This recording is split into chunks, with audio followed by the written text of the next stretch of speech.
মা গো, ওহো, খুব ব্যথা এখানেই হচ্ছে, ব্যথা না? খুব ব্যথা হচ্ছে এখানে। আহা, কিভাবে ব্যথা হলো এটা?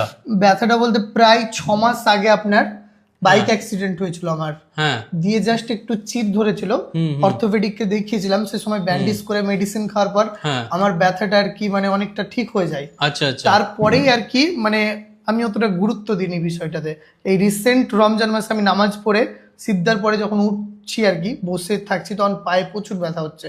ওখানে তখন আর একটা কি- ভুল করেছেন যে গুরুত্ব দেননি, ব্যথাটা প্রচুর।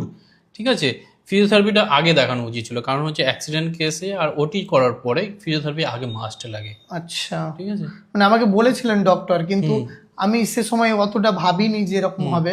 প্রায় 6 মাস হয়ে গেল স্যার, এখন কি ঠিক হবে মনে হচ্ছে? হ্যাঁ হ্যাঁ, হয়ে যাবে, একটু হয়তো সময় লাগতে পারে, হয়তো একটা সিটিং এ 20 থেকে 30% রিলিফ হবে, হয়তো 3টে থেকে 4টে বা 5টা সিটিং এ ঠিক হয়ে যাবে, হয়ে অসুবিধা নেই। যাবে। হ্যাঁ, আর ছোট জায়গা আছে, অনেকে তো অনেক বড় বড় জায়গা থাকে, তাহলে হয়তো চলুন আমরা একটু এই অ্যাঙ্কেলে অনেক সময় পেন থাকে, যেটা ঠিকই হয় না। আচ্ছা। ঠিক আছে, পা এভাবে মোচকে যে হয়ে যায়, অ্যাক্সিডেন্ট হয়, তো এই জায়গাটাই, ঠিক এই জায়গাটাই অ্যাঙ্কেল জয়েন্ট বলি, অ্যাঙ্কেল আচ্ছা। জয়েন্টে অ্যাঙ্কেল স্প্রেন হয়, সেই অ্যাঙ্কেল স্প্রেনের জন্য পেনটা থেকেই যায়, ও। রিলিফ হয় না, যতই ও এক্সারসাইজ করুক ঠিক হয় না, ফিজিওথেরাপি যত না না করে। তাহলে চলুন আমারটা আজকে একটা করে দিন, ফার্স্ট একদম সিটিং। ঠিক ঠিক ঠিক, আছে। চলো। আহ বুঝতে খুব পারছি ব্যথা একটু করছে। ব্যথা হবেই, হ্যাঁ, কিন্তু বুঝতে পারছেন তো, সেই সময় যদি ফিজিওথেরাপিটা করে নিতেন, কোনো ফিজিওথেরাপিকে দেখিয়ে যদি ফিজিওথেরাপি ট্রিটমেন্টটা করে নিতেন, তাহলে আজকে এই সমস্যাটা হতো না আপনার। বুঝতে পারছি আসলে এখন প্রবলেমটা কি কতটা হচ্ছে। ভুগতে হচ্ছে, কতদিন ধরে ভুগতে হলো আপনাকে, মনে হচ্ছে 6 মাস ধরে ভুগতে হচ্ছে।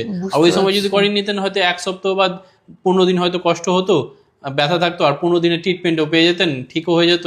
এখন কি বুঝতে পারছেন এখানটাতে? এখানটায় হয়েছে কি, একটা লিগামেন্ট থাকে, দুটো বোনসের জয়েন্টে লিগামেন্ট থাকে, যেটা হচ্ছে ফ্যালাঞ্জেস আর মেটাটার্সালের জয়েন্টে লিগামেন্ট থাকে, সেই লিগামেন্টে ইনজুরিটা হয়েছে।